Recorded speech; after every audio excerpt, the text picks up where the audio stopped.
Hi മക്കൾസ്, അറക്കലാണ്.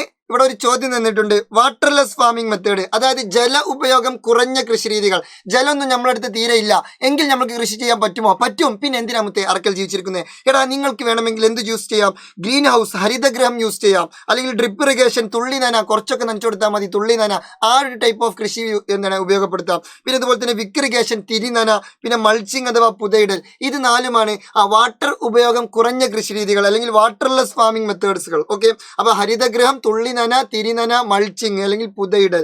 Green house, drip irrigation, wick irrigation, mulching. Greenhouse, drip irrigation, wick irrigation, mulching. പഠിച്ചല്ലോ? Okay, അങ്ങനെയെങ്കിൽ what are the methods that can be used to overcome space limitation? നേരത്തെ നമുക്ക് ജലമാണ് ഇല്ലാതിരുന്നത്, വെള്ളമാണ് ഇല്ലാതിരുന്നത്. പക്ഷെ ഇപ്പൊ നമുക്ക് സ്ഥലം തന്നെ ഇല്ല.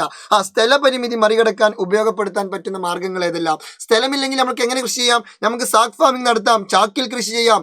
അക്വാപോണിക്സ് ആയിട്ട് കൃഷി ചെയ്യാം. പിന്നെ അതുപോലെ തന്നെ പെറ്റ് ബോട്ടിൽ ഫാമിംഗ് നടത്താം. പിന്നെ വെർട്ടിക്കൽ ഫാമിംഗ്, മുകളിലേക്ക് വെർട്ടിക്കലായിട്ട് കൃഷി ചെയ്യാം. പിന്നെ പോട്ട് കൾട്ടിവേഷൻ, ചെടിച്ചട്ടിയിൽ കൃഷി ചെയ്യാം. അതുപോലെ തന്നെ ടെറസ് ഫാമിംഗ്, ടെറസിലൊക്കെ കൃഷി ചെയ്യാം. അങ്ങനെ കുറെ മെത്തേഡുകളുണ്ട്. അപ്പൊ ജല ഉപയോഗം കുറഞ്ഞ കൃഷി രീതികളുണ്ട്, സ്പേസ് ലിമിറ്റേഷൻ മറികടക്കാനുള്ള കൃഷി രീതികളുണ്ട്. അങ്ങനെയെങ്കിൽ ഞാൻ ജസ്റ്റ് നമ്മളിപ്പോൾ പഠിച്ചതാണ്, എന്നാലും വെറുതെ ചോദിക്കാം.